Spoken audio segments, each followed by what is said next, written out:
Hello and welcome to this instalment of Talkin Trim. I'm Jonathan Skinner and today we are looking at some interior trim parts, both original and aftermarket retrimmed for the Jaguar E-Type 2+2.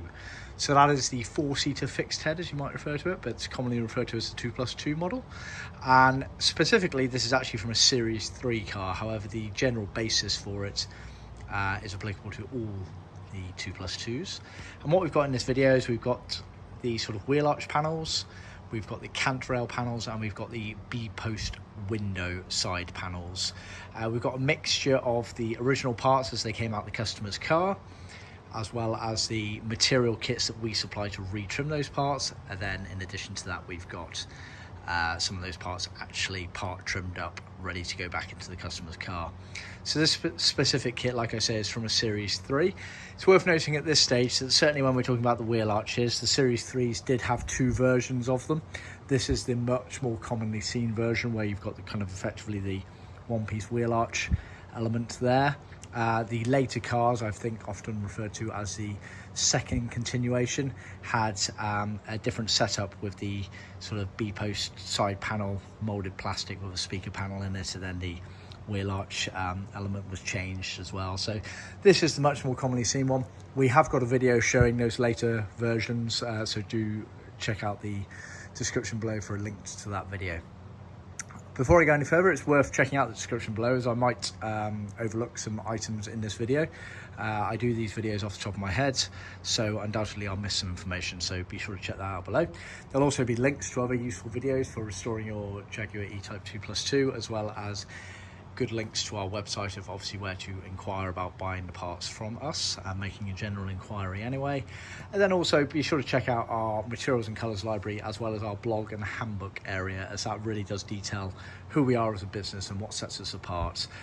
When buying interior trim and searching for the best supplier, it's imperative to remember that it's really not as easy as comparing apples with apples. They might list a name and a material, but that's where the similarities end. You've got to think about quality of raw materials. You've got to think, more importantly, I would say, about the quality and fitment of those parts and the experience in the industry. We've been doing this for almost 50 years, doing the same old cars day in, day out. There's not much we don't know about them. However, we're not too egotistical to realise that we don't know everything about them, and we're very receptive to those sorts of things, hence why we have the reputation we do worldwide, both with hobbyist enthusiasts as well as professional restoration companies the world over. Anyway, that being said, let's dive on in. So this specific kit, the aftermarket version anyway, has been done in what we refer to cherry red. It's been done to the OEM specification in terms of materials, so all of these bits in the video here are vinyl. However, I have laid out the original parts next to it that came out the car. Obviously, the customer has sent us all of these parts and we're retrimming them to a certain level for him. With that, we do offer an ad hoc trimming service for bits and bobs that you can take out the car and send to us. But we do it to kind of different levels in terms of how far do you want us to go.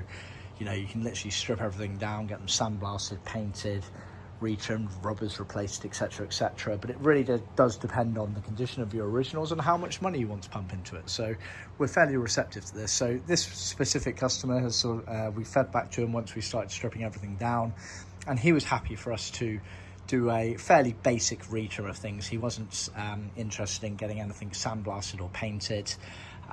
Certain element of the chrome works and things like that he was happy to put on at his end. He just wanted the majority of the sort of hard work brunt of the trimming doing for him, so that's what we've done. So do bear in mind we can kind of offer different levels depending on your requirements, your budget, etc. So what we've got here, we've got the Cant Rails. The Cant Rails are the bits that go from the front windscreen pillar all the way around the side windows and around the back there, and then they continue down underneath that side window there. We've then also got the B-post side window panel there. On this side here, you've got the same elements here, but they're the originals with the materials next to it. So you can see, obviously, that's the Cant Rail, that's the lower Cant Rail, and that's the B-post. Just look in a book. The Cant Rail, I'm actually going to be referring to a fixed head, but the principle is exactly the same. So this is the Cant Rail here. Goes up and it carries on around, comes around, and that's the lower one there. That's from a two-seater car, but the principle is exactly the same, apart from they're effectively longer. Let's look bit further in, this is the 2+2 version, so that's the lower cant rail there, which is effectively that piece there. And then the B-post window strip panel is that panel there. Like I say, goes on the B-post of the window there. Yeah, you can see the lower cant rail again there. Yeah, working around, you get the idea. So they're the cant rail elements of things. And then moving towards the back here, we have the wheel arch panels. That's the aftermarket one, semi-trimmed up with that element there, and the new panels for the inspection plate at the back there. And then this is the original here, along with the material sewn cover that we offer there. I put the foams to the side there. We do supply padding foams for underneath there. So that's those elements there. So let's dive on into the actual cant rails themselves. So the cant rails, they're a metal panel that bends round. And then you get this chrome beading that slots on the top here, and it's got a rubber element that kind of stops there, goes all the way around, so then rubber there. So we've effectively retrimmed using the original rubbers. We can supply replacement rubbers if you prefer. And then obviously the elements of the chrome work have been reattached where applicable there. Not the easiest things in the world to retrim at all. Those chromes there can be in all sorts of conditions, and thus it really does make it hard to retrim those. I imagine no two cars were the same either in that regard, so it is a case of playing around, and you almost have to open some of that chrome work up, but not too far that it's too loose, and then crimp it back in place effectively without sort of damaging the chrome element thing. So not a particularly easy job, not a fun job, but essential to a retrim. Then the B-post window panel there obviously has this hook at the top here, trimmed all the way around, has the fixings on the back of them. Obviously the material there is just vinyl. With the materials we oversize them, make them easy and big enough that you have enough to be playing with there. So let's just have a look at the retrimmed versions here. You want to be using obviously a proper contact adhesive paste on stuff to retrim these. But like I say, customer didn't want to go too far in terms of the elements of redoing all the metalworks and things like that. After we sent him a load of photos and gave him some honest feedback on it, he was happy with us doing the best job with what he had there without spending too much more money on it. But like I say, I think we can actually get brand new metalworks if you need them, but certainly the rubbers, if you need those replacing, we can do. So just bear that in mind. Then obviously the wheel arch covers. Now the wheel arch covers, as I mentioned earlier, they did have a couple of different versions. You had effectively the one-piece version, which are these, very commonly seen on 2+2s. Then you had the second continuation, which were only seen on the very last Series 3 2+2s, where you had kind of a split of the panels into moulded plastics and things. And that also did affect the B-post bit there, as it came down into the front side casing panel and a moulded speaker panel setup. So do see the video link below for more information on that. But these ones here, the actual covers themselves are obviously sewn vinyl. We can do all of these parts in leather, by the way, if you prefer, but originally they would have left the factory in vinyl or material akin to vinyl at least. But the material covers there are sewn, they're piped. You'll see that we extend the piping and we actually strip that out. There's no piping past that point there, as you can see. Same again on that end. We do that intentionally. A lot of these things are done by design, and the reason is that they get obviously trimmed onto the panel, so you don't need the excess, and it can get pinned back, but it also gives you something to pull on, which is very crucial in the trimming process of these things, to get the right tension and manipulation on these parts. They are not plug and play parts. You can't just fit them over the top and expect them to go on perfectly. You do need to manipulate them. I guess that's why they call it trimming in place. It's worth noting as well, the material that we use for the piping is leather cloth, which is the OEM spec material. Do see the link on our website to our piping guide, as it's very informative, and it's worth noting that hardly any other companies in the world offer the same levels of detail on the piping, and it just shows you the amount of detail that we go to on these things. Like I say, very hard to compare apples with apples in this industry.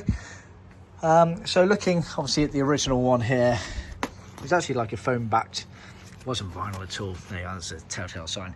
It was unsupported PVC with a grain finish on it. A lot of people assume it was vinyl, or some people will say, oh, it was leather cloth. No, a lot of the Jaguar stuff of this era was on unsupported PVC with a grain finish on it. They were very good at pulling the wool over the eyes of people in terms of the quality of their materials. Bravo to them.